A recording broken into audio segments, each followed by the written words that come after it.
In this video, I will show you all the possible ways to integrate your C++ code into QML. Then I will explain the pros and cons of every method. And finally, we will make this simple app using both C++ and QML that will filter and display logs in the file provided by the user. But what does integration gives to us? As developers, we always care about the performance and extensibility of our applications. QML and C++ integration gives us the ability to separate logic. So QML handles user interaction and the visual part, and C++ handles the logic. Uses data models and can call, for example, third-party libraries like Windows API. Now I will make a logs filter application and then show you all the ways to integrate it with C++.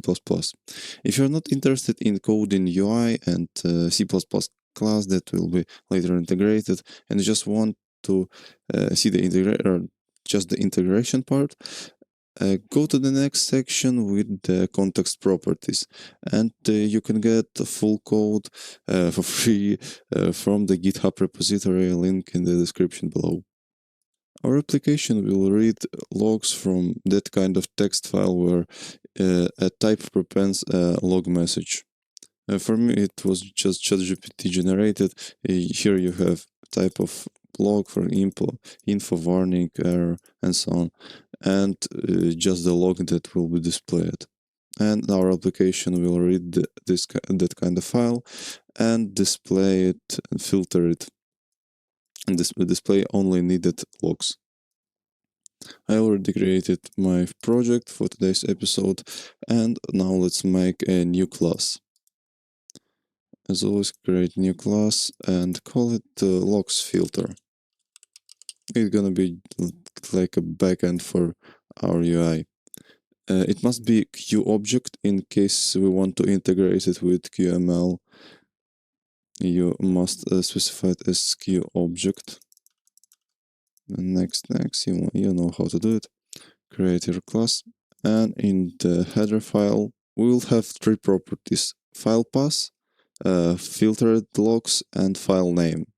The file name will be derived from the path, so I will only make a getter for it.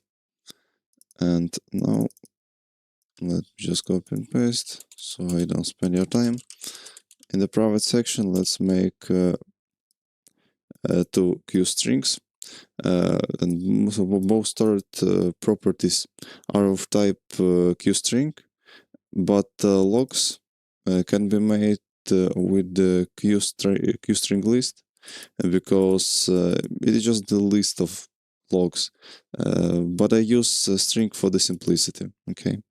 And as I said, we're gonna have one more property as a Q property. I will show you later what it is, with the file name. Because as you remember in our presentation, here no file chosen, then the file name will be displayed here, and in this field. Qt provides us a property system for QObject to simplify a way of making properties with all needed things such as getters, setters, and etc. So all you can do is here add this macro provided by Qt.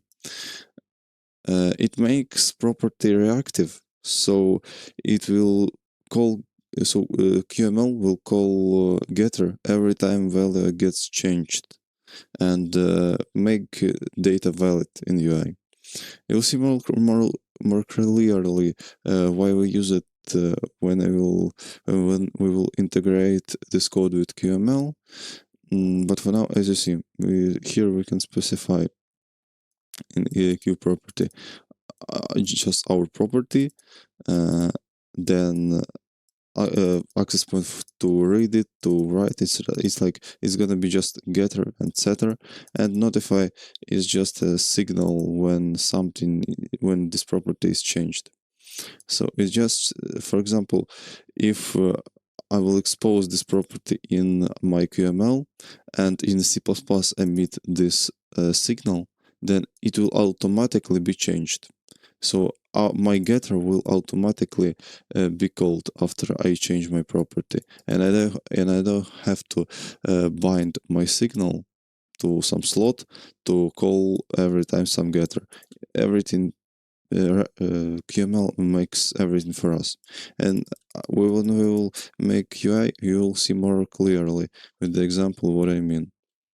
Despite the thing that Q property gives us auto signal notifications, as I said, if it means that when we emit a signal in a notify, the property will automatically update it in QML. It also gives us meta object support and simply readability. It's just conventional to register properties like this in Qt. And now we should define everything needed for properties. So let's start with the get file name. It will be getter for our file name here. I make it constant const because value returned is constant and we don't change anything inside our method. Then we need to make getters for filtered logs and file paths. As you see, names are the same, but this is getter, this is method. And I just return my property m filtered logs and m file name. By the way, m means member. If you never heard of it, m means member. And then setter for the file path, and notice that file path is the only property that has setter inside. So we set some new file path, and in the signals we make 3 signals for each property we have, and then we will emit it. For example, in the file path setter, we're gonna emit file path changed and file name changed, because as I said before, file name is not stored here. It just derives from file path. We'll extract from file path our file name. So we'll call those two in the setter. We also need a method for actual log searching by the type. So let's add it, for example, here. Here we search logs with the type provided, as I showed you before, text file. And to make methods available in the QML, you can either edit a slot specifier, so edit to public slots, or add the QInvocable macro. The difference between those two ways is just metadata. Functionality will work the same way, and but as you see, I didn't market getters, these getters and setters, as QInvocable, but they are available in QML. The QML calling them, and the reason for that is that Qt will call them implicitly. So in Qt, I will, for example, write it something like maybe my object file path without braces, or file path equals to something without actually calling it. And Qt makes everything implicitly for me. But in this case, we'll execute this method when the button to search logs is pressed. So we have to make it QInvocable. So to make it available in our QML. Let me quickly show you the ready application, just so you understand how it works and you understand the logic to easily implement it later. The application will have a button to select file. When you click it, the dialog window opens, and choosing a desired file is getting the name of it displayed. as you see here. As you remember, we have a property for file path and property with a getter to get the name of it. And file actually stored is only file path. The next input is the drop-down list where the user can choose what type of logs he wants to be displayed. And for example, I select warnings. Then we have a button to search results in the chosen file. After clicking it, our application opens a file, reads data from it, and displays only the rows marked with the keyword for the selected type. As you see here, we get results from our text file. And I hope you understand the logic. So when we change something here, we change path property. When we change something here, it is stored in QML, and then when we click our button to search, we just provide this type that was chosen by user in the drop-down list, and it automatically displays these filtered logs in text area at the bottom. Now let's implement method we created earlier. First of all, for the file path, but okay, let's firstly refactor and implement everything. We here have set file path, get file name, and search logs. Okay, we have warning, but don't worry for now. And let's first of all make a setter for the file path. Here I want to use QURL, and we can include it. Well, let's make it in our header file. Include QURL. I use QURL here because by default we get kind of path like here, like this, by default, with this prefix file and slash. But we don't want that file prefix, so QURL just gets us an absolute path.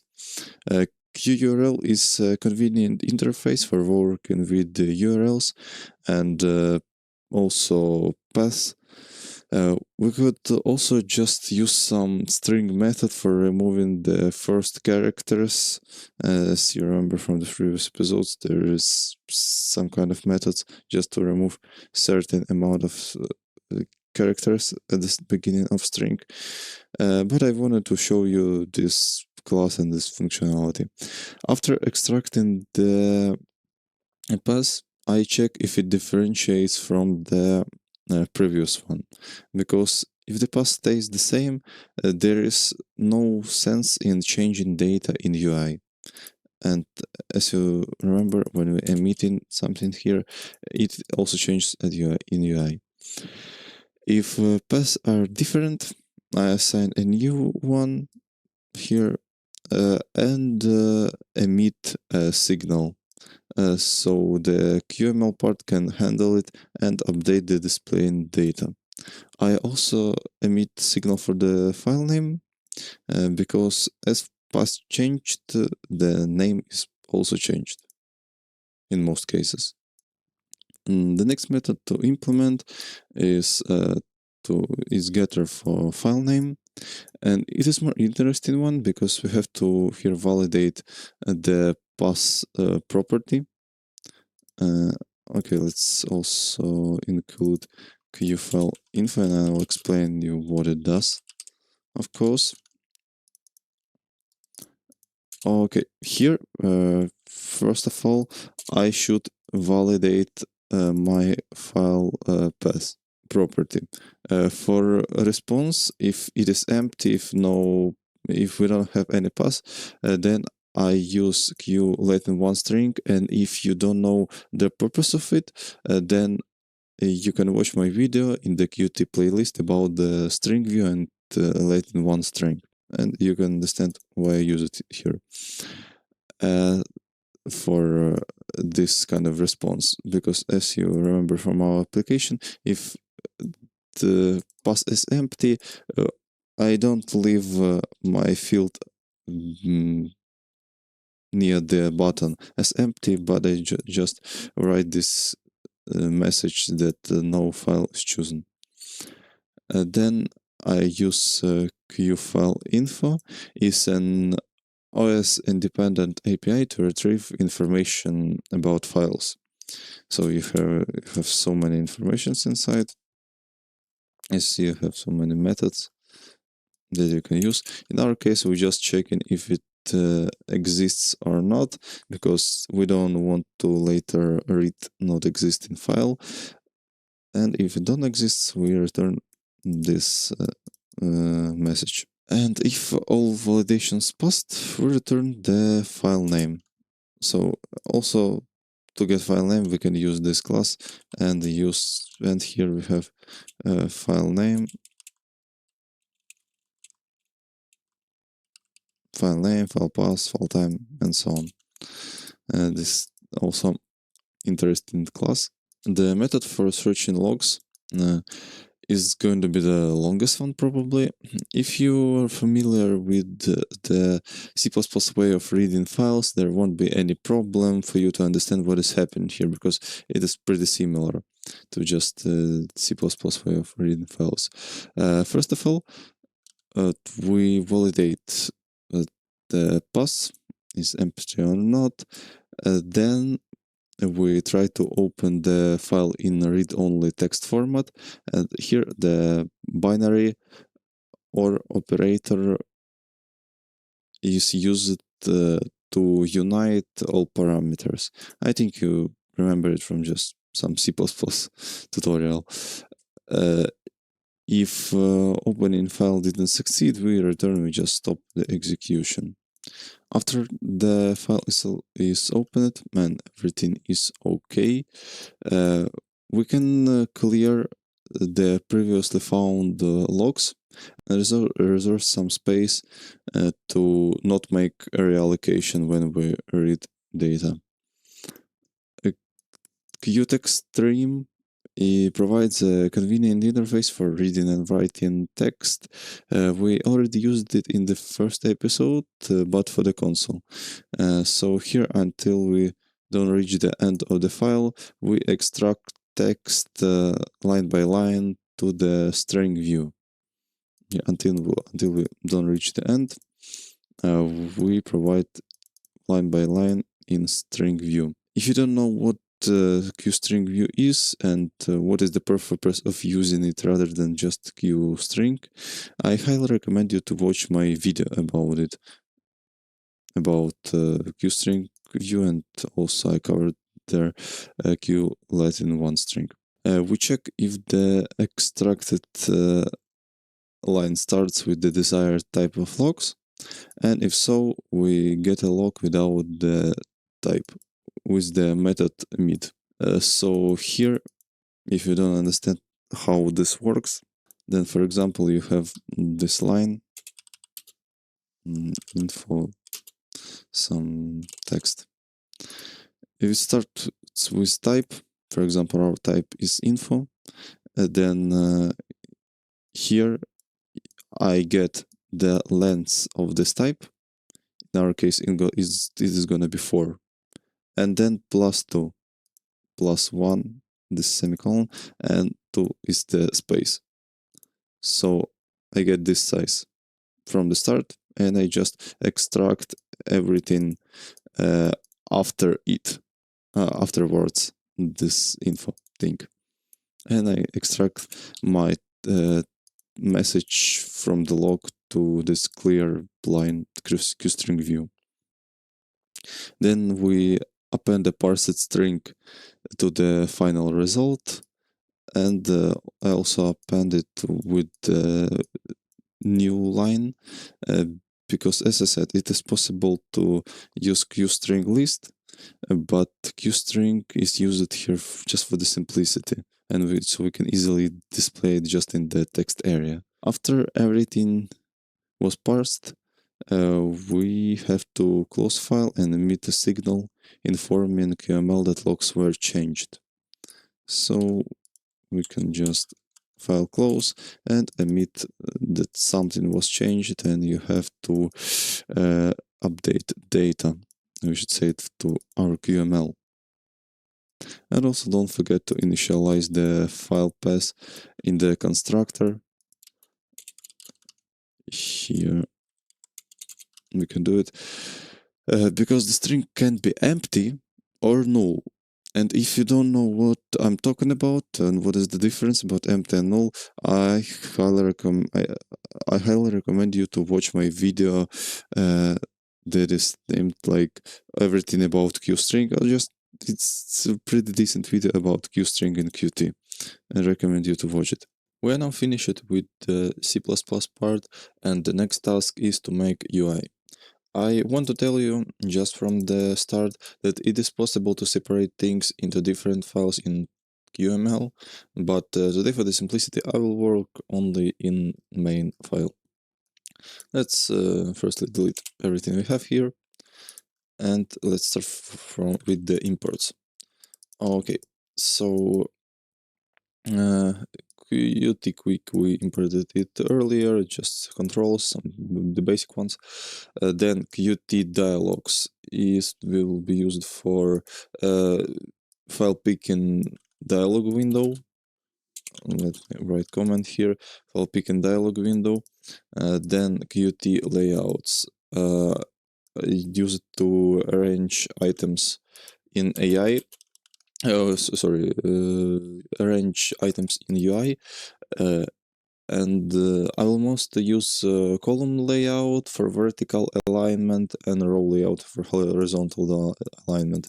It is not something complicated that you should worry about, so you will see as I will do it. And then Qt controls, I use it for things like buttons and drop-down list. As you remember, we have a drop-down list, and to not implement it from the scratch, and the same with the buttons, we will use this module. And of course, it is possible to make custom ones, but this is really another topic. And Qt controls material just for the beauty of our applications, of application, and it adds good looking cross-platform styles for our controls. As you saw on video, it looks like okay, and this is thanks to material module. Okay, in the window item, let me create it here. In the window item, I make one column layout that will fill the full window and make margins from all sides. I fill it and make margins, and spacing is just spacing between childs inside this layout. This is property used only in the layouts. Inside it, let's make a group box. Here, group box for our form. It will also add this thin line, as you remember, around inputs. Notice also that when you use layout, you align items inside the layout property instead of anchors. But the naming is similar, so it is not really a problem. As you see, here I used anchors because the parent is not some layout, but in Groupbox I use layout for the align items, and here I use layout property. Okay. Then inside Groupbox there is also a need for spacing. So let me create column view for items inside. Here we have it. Inside group box we're gonna have like column that will represent like the box for the inputs for this file input and for the drop-down list. And inside first row layout, we're going to have a label, a place for writing the file name on or the place for writing the file name or the message about the lack of it, because as you remember here, now you can have this kind of message or just the name.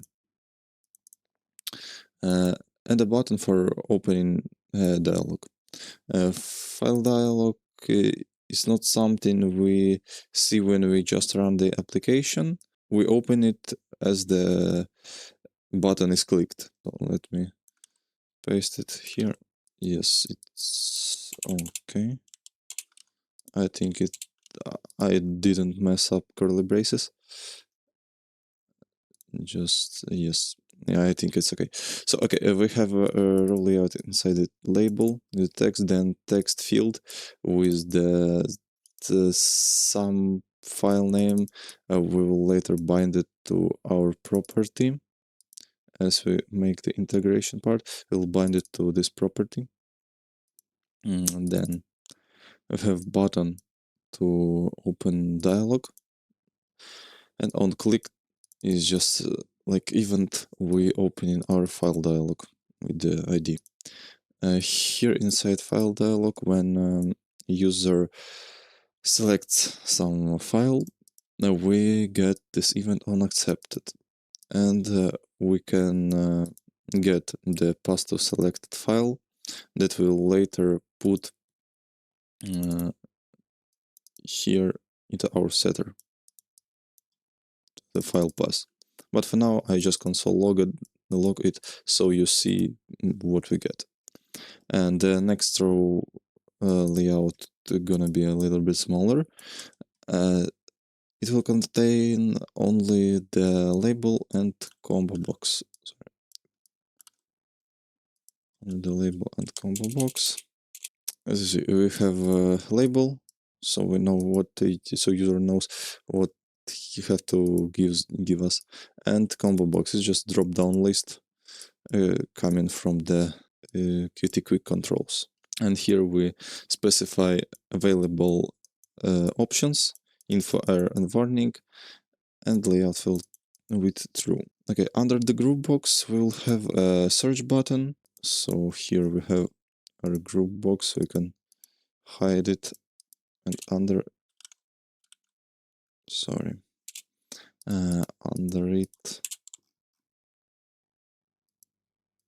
under group box we're gonna have button to search logs. Inside it, when the user clicks our button, I get this current text from the combo box we made earlier. This current text is just option. Let me show you here. As you remember, here we have this combo box with the model, and current text is just the selected one of those three texts. And material background is just used because here we use this module, and now to change some color we need to use material property instead of just default one. And at the bottom we going to have a space for logs. All space that is left is gonna be needed just for displaying logs. I will make it like this. Okay, some mess with the curly braces. Okay, I hope that is fine. So I make rectangle that just fills everything, fill layout, taking all the remaining space. Clip flag is used to hide elements underneath while scrolling. It is basically recommended when you have some list. As you remember, as you probably understand, logs can be pretty long, and clip just makes it available to comfortably scroll it. and not have problems. So it is just hiding underneath all elements that is not needed to show to us. I'll show you what it means in a second. So the flickable item wrapper gives us use the ability to tap and hold the list. So you can like tap, hold, and scroll. So if you're going to have large numbers of logs, it is like easy to scroll them with this thing. And the text edit is a place for filtered logs. And the word wrap means that wrapping is done on word boundaries only. So it can go to the second line if it needs. And okay, I think this is it. Let's check what we have. As you see here, everything that we made. As you see, I specified some default text. Later I will remove it, but just now so you see what is happening. And I can select some file, search logs. Now, and as you see, when I click search logs, I console log what the thing that I got here. So now I get message, info, or warning, or error at the same with the select file. Let's select, I don't know, I have some random file, and here I have full pass. As I said you before, we got this file thing that will be removed in our setter. And here we also got it in, I don't know if you see it, I hope you see it, but we have it in our output. Now it is time to integrate our C++ class with QML UI. As you have like 3 ways of integrating. Most popular ones is context properties, singletons, and instantiable QML type. I will show you all of them. And let's start with the context properties, or they are frequently also named as or embedding objects into QML. It is the simplest one, and we'll start with the simplest one, and in the end we'll use the most recommended method. Okay, the first way of passing C++ object into QML is with context properties. I want to immediately warn you that this approach is not recommended because you can't really keep track of your objects. And now we will go to the editor and I will show you what I mean by that. Okay, let's make a simple example for the start. In the main function, we can just get root context from the engine. So from the engine, we can just copy, we can just get root context. It's just context for the whole application, and set the context property with the name and value.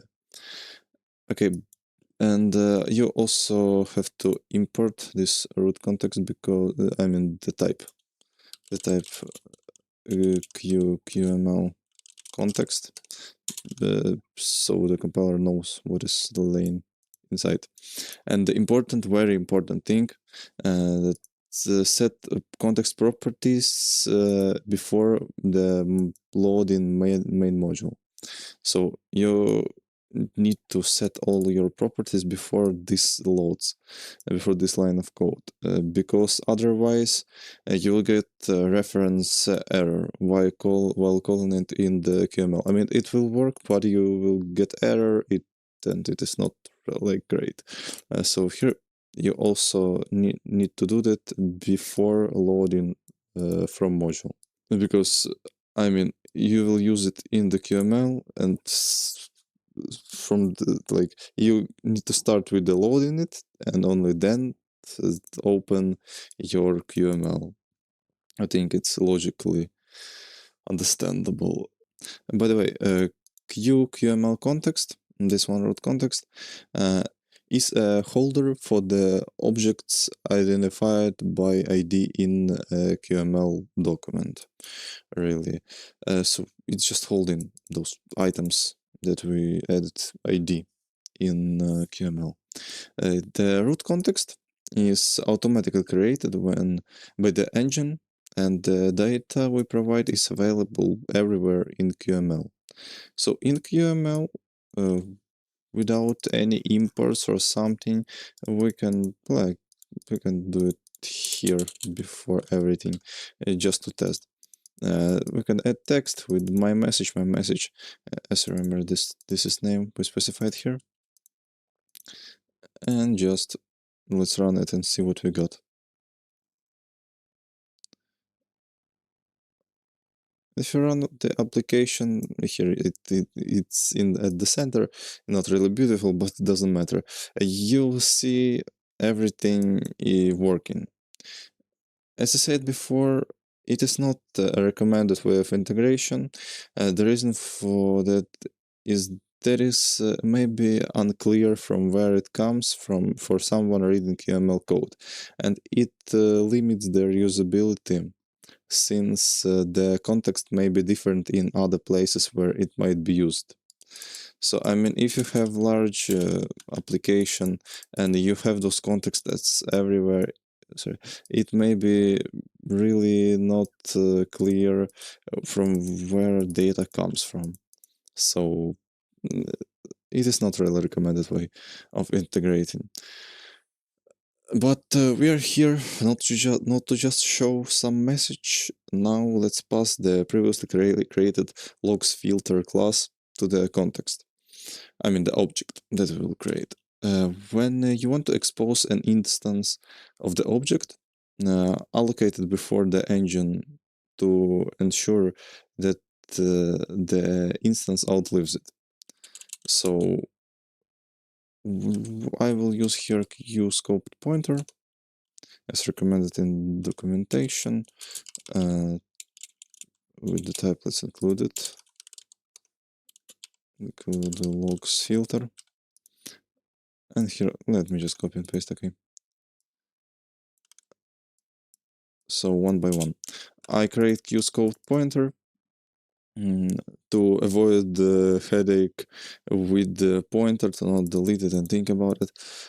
It just manages everything for me, and I have to create it before the engine to make sure it outlives engine. And if you're not familiar with smart pointers, I highly recommend you to watch my video about it, where I discussed all kinds of smart pointers in Qt. Okay, and then I create my object, my logs filter, and then I create engine, and inside engine I said let's make this name, so it will help us. Okay, and I just said that with this key value our object just getting object inside pointer, and now using this keyword we can make some changes in QML.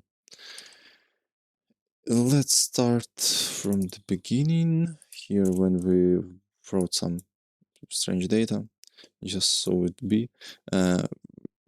First thing, it's a text field. Here inside text field we should edit and call file name. As you remember, here we specified property file name.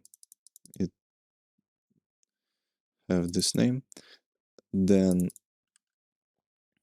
in the file dialog, instead of outputting it to the console, we can call the file path setter, which is also emitting the file path changed signal, so remember. So here file path equals to file path, this variable. Fine. If I run application, just to show you, if I select some file, I found this file I previously created with logs.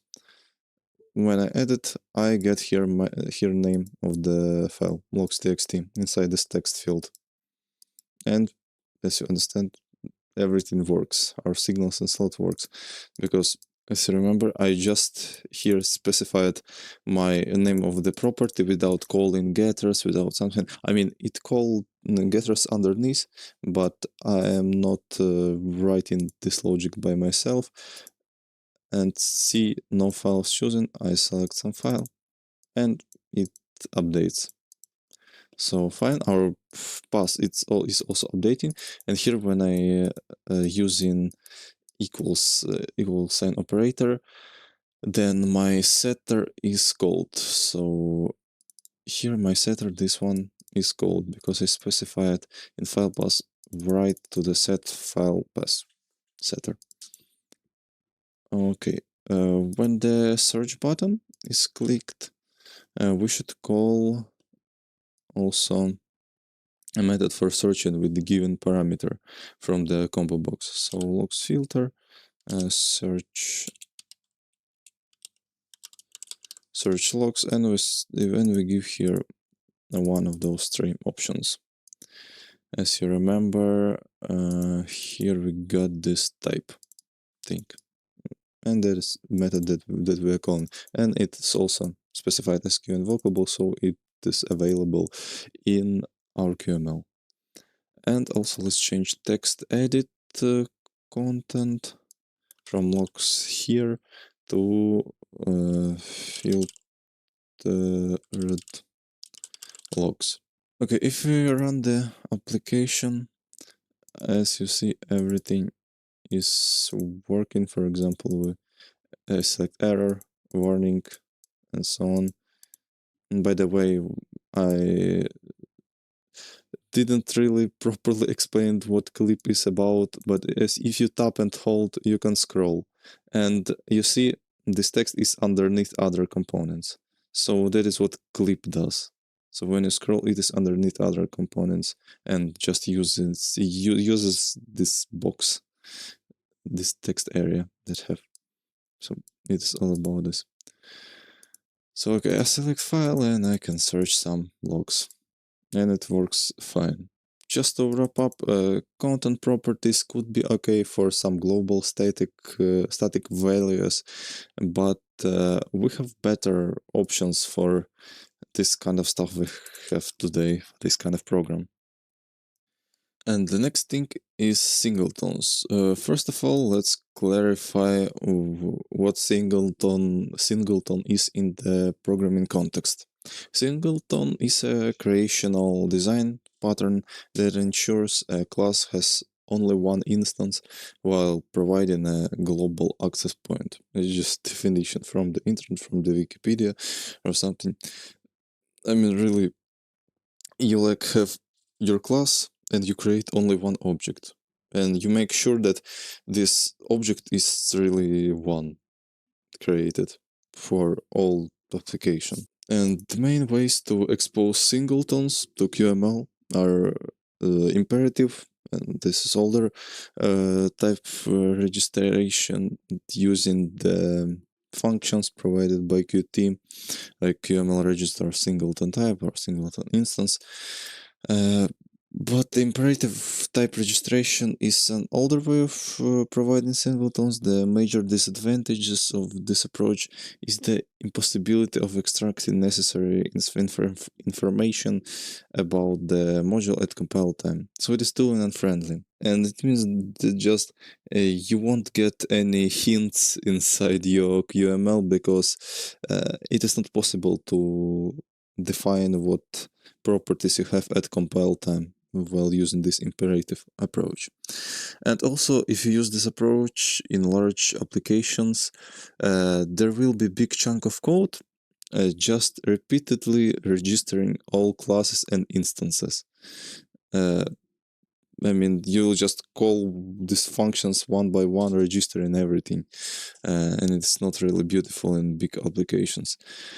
But it is still frequently used, so I will show you how to use it also. And registering a class with certain macros to provide singletons, it is possible with the Qt6 or higher, and I really like this approach. You just add some macros to your class. You don't need to write anything inside your main your main function, and it is really great because you add markers and you have your singleton inside QML. You can use it. I will certainly show you this method after the imperative one. Okay, so how it looks like in code. So we have our main. Let me just comment this out and write that it is context properties, and now we use first of the singletons approach. And here, as before, we create our object as a smart pointer, then create engine, and then we, with the help of this function, we're registering the instance, not the type, because we can register the type or we can register the instance. When we create some object and then register it, we use this instance thing. The first parameter here is the URL of the module that will be that you will import later in the QML. So you're gonna need to like import it the same way as this imports. Okay, then you pass the major and minor versions of your module, and finally you pass a name that will be used to call your object in QML. Let's also make it with the small L letter to not change anything inside. And you specify pointer to like object that you want to use. And now we can go to main QML and add this import. So we import our module and add all also versions. It is not required to add versions, but just good practice to add. And let's run. Oh, we have some error. Oh, whoa. Oh, yeah, okay. We should change it to big letter. And now let's...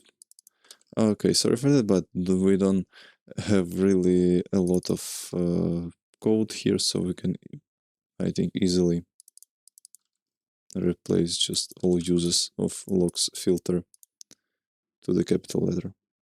And now let's check it if it works. Yeah, it works, and we can select our file and then select, for example, error, and let's see what logs we have. And that works pretty nice. But if you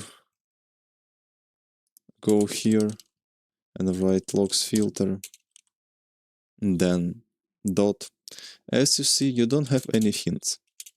So it would be really great if editor writes for us that we have like search the logs method or some another property. But as you see, editor don't give us any hints. And this is an example of tooling of unfriendliness I told you before. Okay, let's now take a look at registering types instead of instances. So here I registered the instance, but we can also make registered types. When you register types, Qt doesn't care, it doesn't create an instance for you. Instead, you provide a callback that returns the instance of your object and ensures that it is single, to not violate the singleton rule. Inside the logs filter class, we can add method that will return an instance. So here we should include QML engine, because the method that is used to create instance, this callback, is taking some parameters coming from this header. So in here, let's just edit. So it is static method to get the instance of our class, and this method, and we should make sure that the instance gonna be single in our program. And really the implementation of method gonna be really easy. So if I go here, make it like this. So we specify our static static member inside class to store this single object, this single logs filter object, and then inside the instance method we just check if it exists. If it don't exist, we create a new one, and if it don't exist, if it don't exist, we create new one. If it exists, then we just return the one that is already here. So it just makes sure that in our program we have only one instance of logs filter. And then inside main, let me also comment it, and now we can make something like this. We create engine, then we registering our type. Here we registered with registered instance with this function. Now we're registering type with the type logs filter. We specify name for the module, version, the key to later call it, and we provide here the callback function. This callback function will be called to create our object. Also here I didn't told you probably that what those parameters are. And our method takes this QML engine and QGS engine mostly for historical reasons. So I don't even provide a name for those parameters because I don't use it. And probably there is gonna be a moment where you need to use it, but in our case, there's no sense to even give the names for them. And now, if the names are the same. It's also my import logs filter. So now, if we run application, everything should work just fine. But now, just Qt creates for us the instance of our object. Now, if I select logs, and as you see, everything works. Okay. The last, simplest, the most recommended, and just my favorite way of defining singletons is with default constructible class and QML singleton and QML element macros. With Qt6, this way was improved, and now we need to neither register it in the main or CMake. So we make everything inside our class, and we don't have to change anything inside CMake or main function. Okay. Here in our class, we should first of all include this header. It contains the macros that we need right now, and we can add macros QML singleton and QML element. This will register the class by the same name in the QML module file belongs to. Okay, QML element.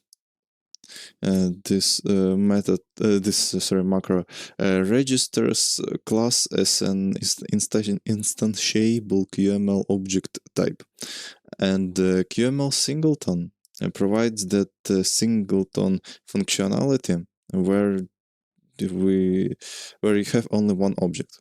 So okay, this one registers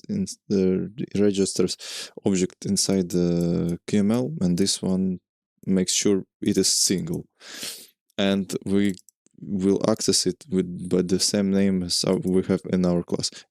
We can change it, and I will show you how. Now let's go to the CMake lists.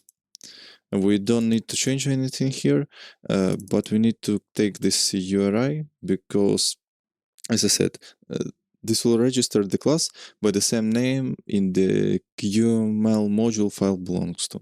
So we have this module and our file belongs to this one. So we need to copy and import it.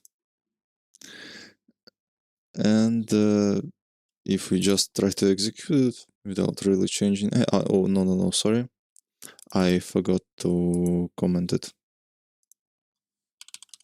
No, it's commented, and now we're using really the method with this macros. And if we try to select some file, everything works fine. It's already fine because we just added two macros and we don't need to do anything more. But the important thing to mention is that you can rename your class with the QML named element. Here you can specify this macro and you will access not with the name logs filter but with the name other name. We won't use it for now. Also, if you don't have a default constructor, this one with just one parameter parent, then you have to define a static create method. And let's say I want to receive a file pass at the construction step.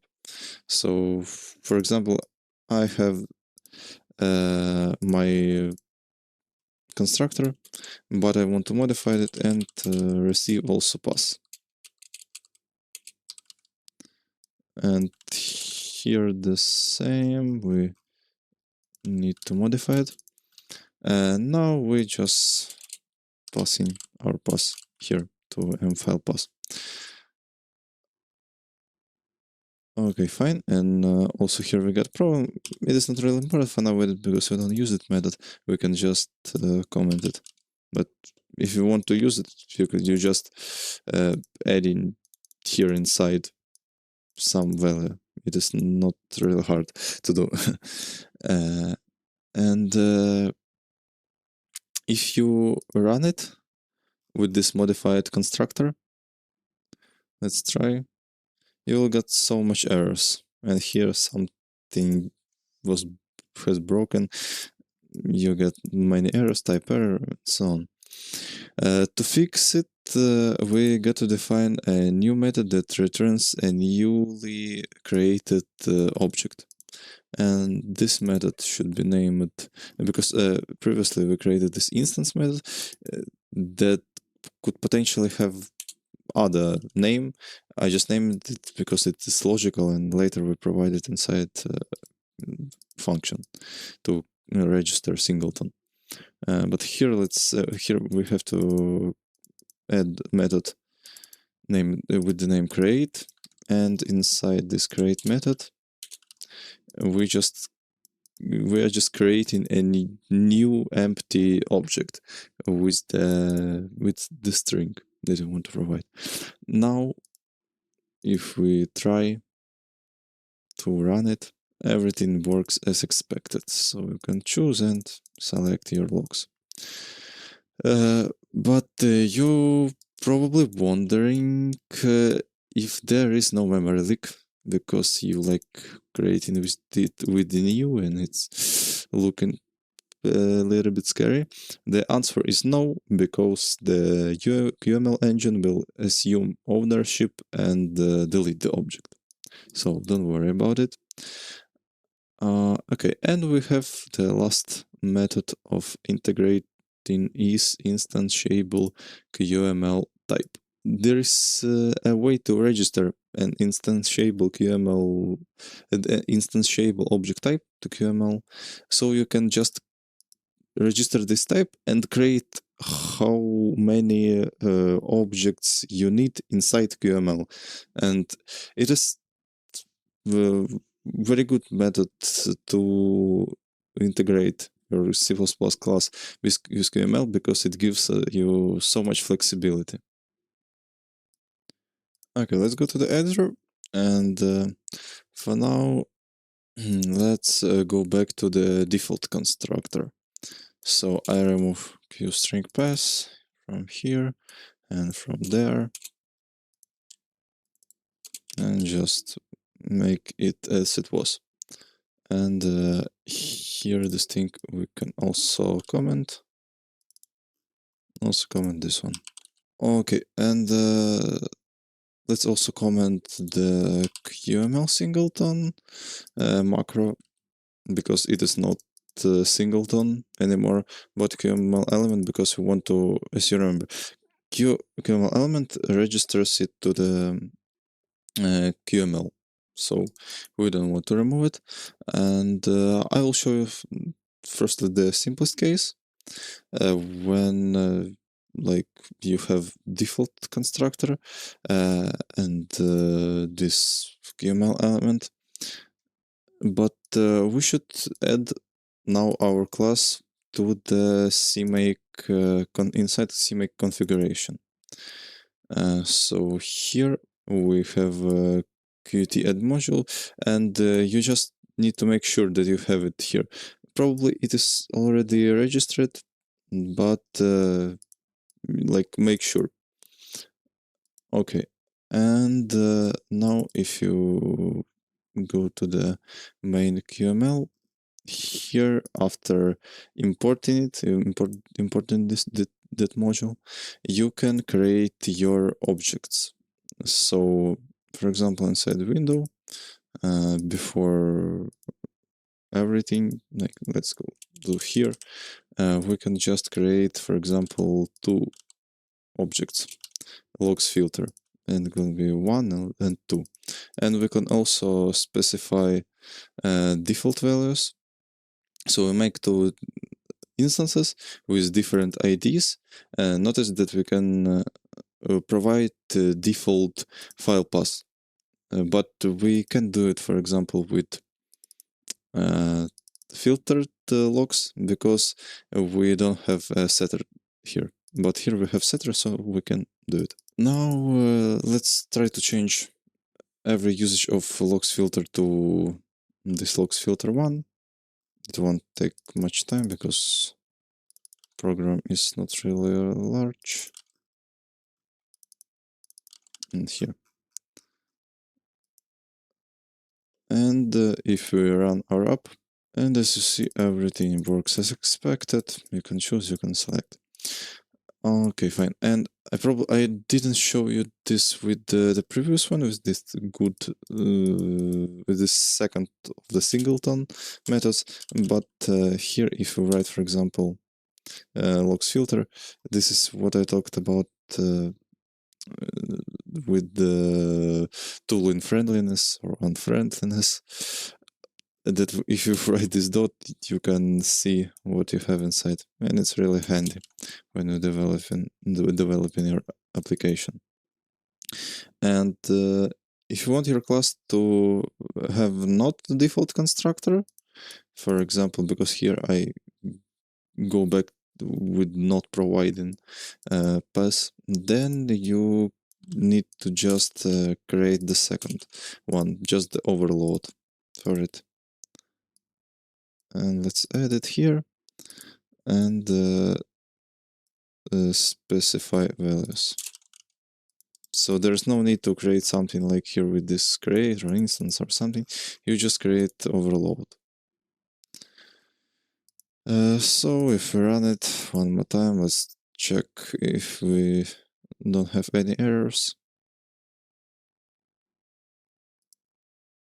Everything works, and that's fine. And but if there is no if there is only not non-default non-default constructor, if you don't have this base one, then you'll get error from QML while trying to create an object. So be careful, and also always add a default constructor and your constructor that you need.